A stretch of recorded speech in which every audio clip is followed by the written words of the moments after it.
This is Singapore, one of the smallest countries on Earth, with 5 million people, no oil, no natural resources, and it doesn't even produce its own drinking water. And yet, Singapore handles over 41 million shipping containers every single year, making it the second busiest port on Earth, a port that in practical terms controls a quarter of global trade. And to understand the number, 1 out of every 4 cargo ships crossing the world's oceans right now is either heading to Singapore, leaving from it, or was routed through it. And any sudden disruption to this port can trigger an economic shockwave across the entire world. In 2024, unexpected congestion left 450,000 containers stranded offshore for weeks, and global shipping rates doubled overnight.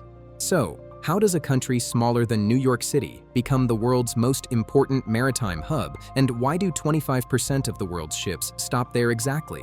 Why not in Malaysia or Indonesia, for example? Well, to solve these questions, we first need to look at the map. Right here, between the Malay Peninsula to the north and the Indonesian island of Sumatra to the south, sits the Strait of Malacca, a narrow waterway 900 kilometers long. At its southern end, where it meets the Singapore Strait, it narrows to less than 3 kilometers wide.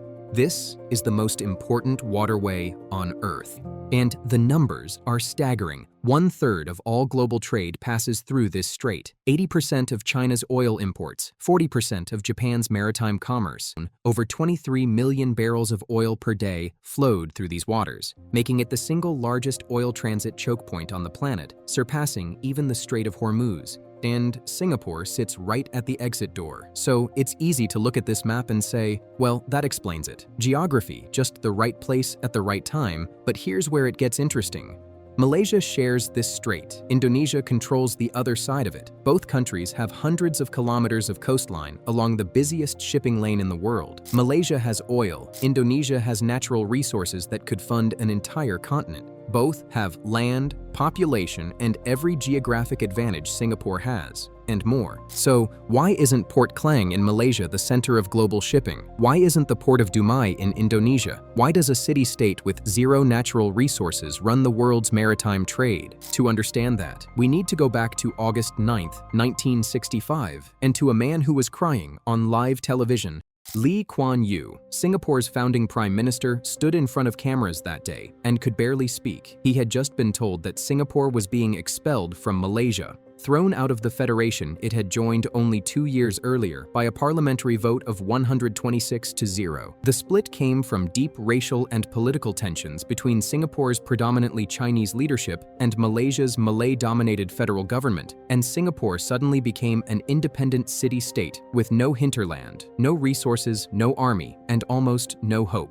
Unemployment was 14%. 2/3 of the population lived in overcrowded slums. GDP per capita was $516. But Lee Kuan Yew understood something that changed everything. Singapore had nothing to offer to the world, except one thing: it was sitting on the most important shipping lane in human history. And he saw it as the only opportunity that could save Singapore's future. But he knew that building a big port wasn't enough. He needed a bet, and in 1966, he made one of the biggest gambles in Singapore's history. At the time, the entire world moved cargo the same way it had for centuries. Workers loading individual boxes and crates by hand, one piece at a time. Then a new idea emerged: the standardized metal shipping container, one size, stackable, and transferable between ships, trucks, and trains. It was revolutionary, but it was also expensive to adopt and unproven. The World Bank advised Singapore not to build a container terminal and said it's too costly for a country with no financial cushion and no guarantee the system would catch on. But Lee ignored them. And in 1972, Singapore opened Tanjong Pagar, the first container terminal in the entire region. And suddenly, the world shifted to containerization. By the 1980s, nearly 90% of the world's non-bulk cargo was moving in containers, and Singapore was the only port in Southeast Asia that was ready. Lee saw it as the perfect opportunity. Singapore's Port Authority, PSA, approached major global shipping companies with a strategic proposal. Instead of sending large vessels to congested ports in Thailand, Vietnam, and Indonesia, they could consolidate their cargo in Singapore, where it would be efficiently redistributed to regional ports using smaller feeder ships. This was the birth of the transshipment model, and through the mid-1980s, PSA began offering direct incentives to major shipping lines, guaranteeing speed, reliability, and pricing that smaller regional ports simply couldn't match. The pitch worked, and once a shipping company routes through Singapore, it builds its entire regional schedule around it. By 1982, it was the busiest port on Earth by total cargo weight. But there was still a problem. Moving thousands of containers between giant ships and dozens of feeder vessels, and doing it fast enough to matter, required coordination that no human system could handle at scale. So, in 1989, Singapore launched PortNet, the world's first digital port community system. And for the first time in history, shipping companies could coordinate the movement of thousands of containers, complete all customs documentation, and arrange onward distribution before the ship even arrived, 24 hours in advance, fully digital,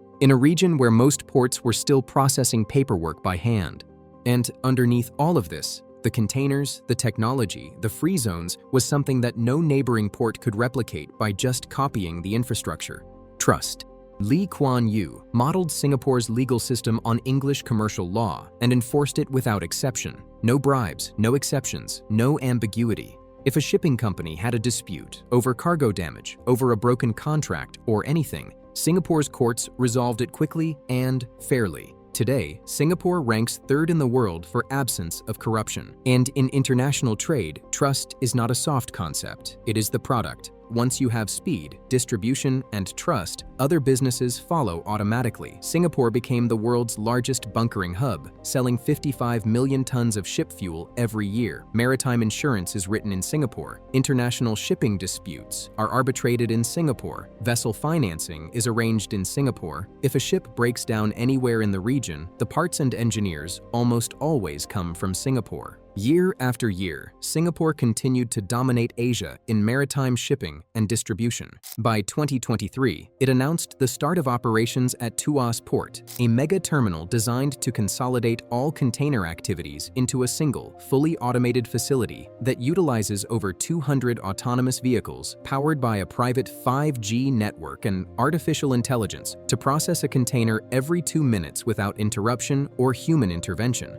ultimately aiming for a staggering capacity of 65 million containers per year by the 2040s, which will make it the world's largest fully automated terminal. This is how a country with nothing became the world's most important maritime hub and one of the richest countries on the planet, from $516 per capita in 1965 to $94,000 today. Not through geography or luck, but simply through a sequence of deliberate decisions, each one building on the last, that turned a single strategic location into an irreplaceable system.